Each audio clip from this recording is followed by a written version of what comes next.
Rukak, The Search for Meaning. My dear brothers and sisters. This is Rukak speaking. I am the reptilian who has murdered millions in the past, who has since repented, and I am now working as a military advisor for the Galactic Confederation. When I was a teenager and young man, I was obsessed with external achievements. I wanted wealth. I wanted power. I wanted respect and fame. I wanted to have sex with multiple women, and I wanted those women to only have sex with me. Of course, I'm not suggesting that is reasonable, I'm just sharing how I used to be. Part of this came from the victimize or be victimized, swim or sink nature of reptilian society, and sure, I had been subjected to my share of trauma and abuse. Sure, it hurt less if I passed my pain on to others. At least, that made it hurt less in the immediate moment. But really, looking back, I think a huge part of this is a hollow emptiness, lurking at the edge of my awareness. I was only vaguely aware of this.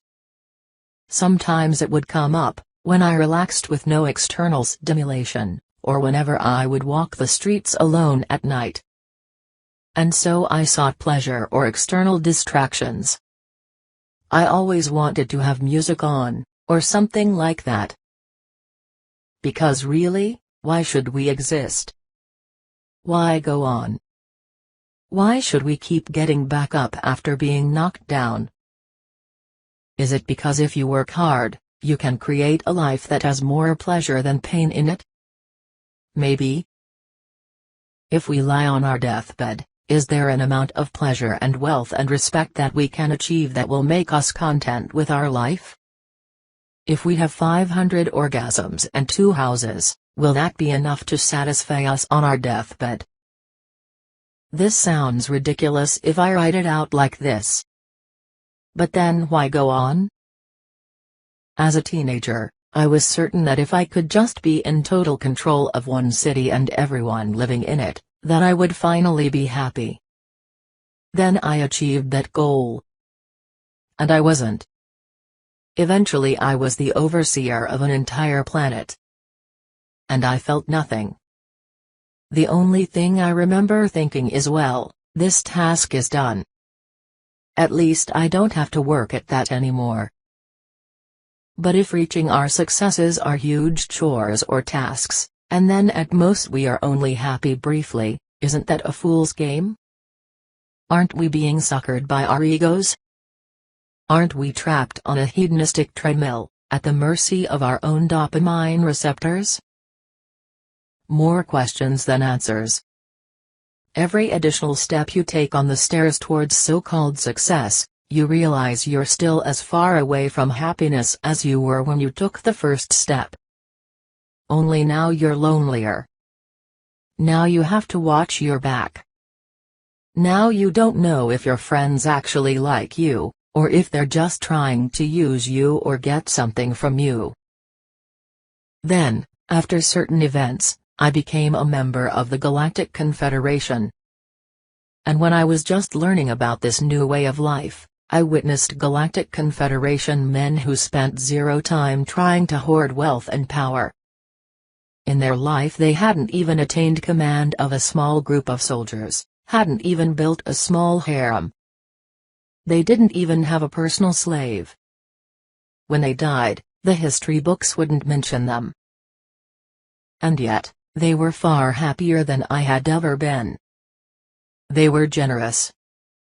They laughed, genuinely, instead of mockingly. Their humor didn't have an agenda, they didn't use quips to subtly tear other people down. Instead, they lifted others up. They spoke plainly. They didn't carefully try to only have regal and in-control facial expressions. You didn't have to mind read them to know what they were thinking. And women loved them, even though they were not especially powerful or rich or handsome by the standards of their society. So, what was going on?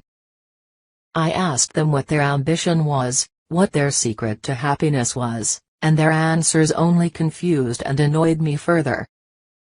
Initially I was convinced that they were mocking me and were keeping their secret from me, but when they realized that I thought that, they invited me to read their mind and there was nothing there. They were happy, but there was no secret exercise or external attainment that gave them happiness. How? Initially I thought that they even lacked ambition, which in reptilian society is thought of as something basic, like the ability to be on time when you make an appointment. They didn't even have that. So they haven't even figured out ambition, almost the equivalent of how to tie their shoelaces. And yet these basic, average men were happy, and I wasn't. How? I'm not saying I'm proud of my past arrogance. But that is how I used to think. Then at some point, I finally figured it out. They were happy because they were part of something greater, and that thing was genuine and real and it was a worthy cause. And they were actively contributing to that cause. Their cause was peace in the galaxy. But really, it turns out that it can be anything. If you are part of something greater than yourself, and that something is genuine and real and is a worthy cause, and you're contributing to that cause, then you will be happy. Something can be a worthy cause if you're pursuing something that genuinely helps and works for everyone, or is at least neutral for everyone. And this also means that you should take the concerns of those people on board, who disagree with you, even if those people are so-called bad people, and not just hand-wave away their concerns or try to ram through your own viewpoint. I love the Earth concept that if something doesn't work for everyone, then it doesn't work at all. And when I started pursuing the idea of being part of and contributing towards a worthy movement, I realized that this wasn't just the key to happiness. It was also the key to achieving at least some level of self-esteem and self-love. Sure, it would be great if I could love myself unconditionally even without doing anything in the external world, but deep down, if I'm being honest, I just don't. I've never actually really been able to do that. And pretending doesn't help. However, being part of and contributing towards a worthy movement at least helps me achieve that a little bit. And when I look at Earth, I know I'm not the only one. Many people on Earth are unhappy, and are using the very ineffective strategy of, demand that other people change or do something, so that I can be happy. This can be politicians must implement my desired economic system, or people from the other political side must switch to my side, or other people must wake up, or the white hats, grey hats should start mass arrests or roll out Jessara, or galactics need to help us more tangibly. And some of those things should happen, I agree. However, waiting for other people to do something doesn't bring happiness. It just puts you in an irritated and helpless mind state. If you can't control something, then it's best to just observe your own pain or frustration or fear with regards to that, and then go on to do something useful that is within your power to achieve. Also, if everyone wants other people to change, but few people actually want to change themselves or be the one to stand up and start working towards positive change, then not a lot happens. Everyone wants change, yet few people are willing to change themselves, or are willing to stand up and bring about change.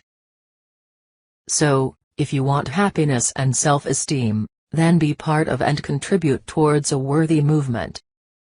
Or at least, that's as close to the secret of happiness that I've been able to figure out.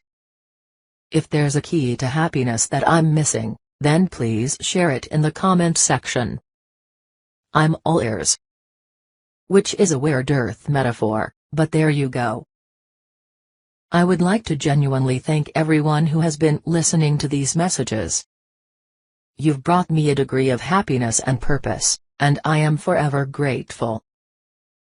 Oh, and I'll share one more random thought that's been bothering me. Men's formal fashion on Earth is that they wear a tie around their neck.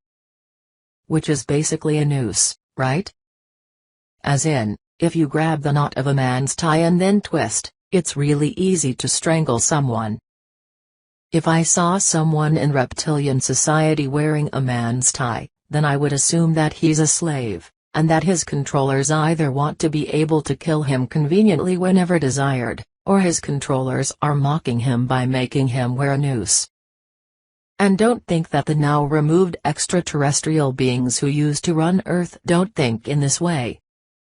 Yes, I know that their human minions wear ties too, but that's just a sign that those humans too are either minions, or oblivious. If I lived on Earth, I wouldn't be wearing a noose around my neck. With that said, I feel exhausted. I'm ending the message. All my love, Rakak. For Era of Light. Channel, AS.